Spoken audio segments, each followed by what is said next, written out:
Did you have some doubters and people telling you that, man, this isn't going to work out? And if so, like, how did you ultimately overcome that and persevere beyond that? I mean, I wish I did. I didn't really, no one believed what I was doing. Like it was 2007, 2008. You know, that was that. But yes, I think that there were certainly people that were, that's too risky, that's stupid, I don't think that would really work. I call them false concerns. So they'll be like, I just want you to be successful. I think this is a really bad idea. And sometimes that's true. But then it's like, it's their, sometimes, this is a harsh way, I guess, of saying it, the fact that they couldn't do more with their life gets imposed upon you as a false concern. And then there are real concerns, and then there's a mix in between. But I think that, and there's jealousy, and there's envy, and there's all those other things too. But I knew early on, and I think sports helped me ingrain this a little further earlier on, was like, I have to be my biggest fan. Like I have to just rewire my brain, even if I gotta pretend I'm a crazy person or something, and just really build that from the inside. Because if you drive that too much from the outside, it's intoxicating and it becomes your validation source. And so as soon as people aren't applauding for you or liking your post or viewing your video, or you check your Shopify 500,000 times a day, what I've seen myself, and I'm not a doctor or a psychologist or anything, but what I've read is that there's a meshing that happens. And so now all of a sudden your self-worth is based on how much you made on Shopify or how many likes you got. And it's very difficult to unmesh that. And so you end up frustrated, irritable, depressed because you had one bad day or like a bad week, you know, but it feels like the end of the world because that's your value system at that point. You've meshed it together.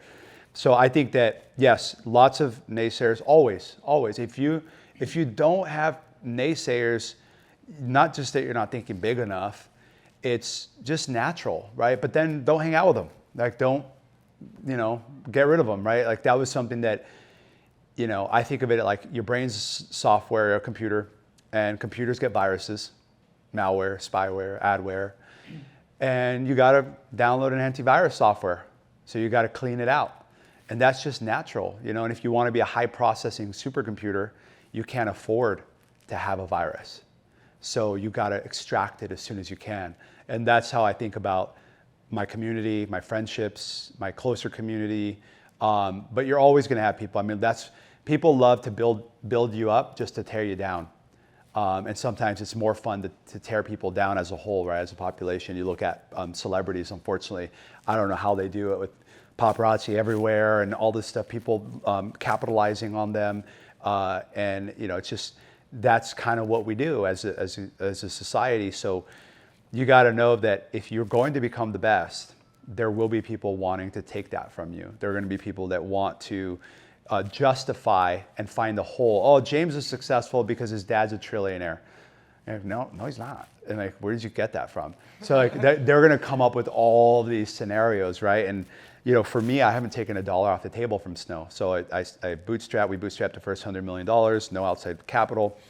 And I've made all of my money outside of Snow. Snow is different. And so I think still to this day, calling it Snow, like you're never gonna get the trademark, we have it. Like you're never gonna get the username, we're at Snow. Like there's just so much. And I think a big part of me loves to be the underdog. And I try to choose a game challenging enough that no matter how good I get, I still become the underdog because it's what drives me. Playing the same level over and over again on Super Mario Brothers just to keep getting the coins. Like there's a certain aspect to that, but I think for me, I think it's important that you take that negativity, use it as fuel if you must.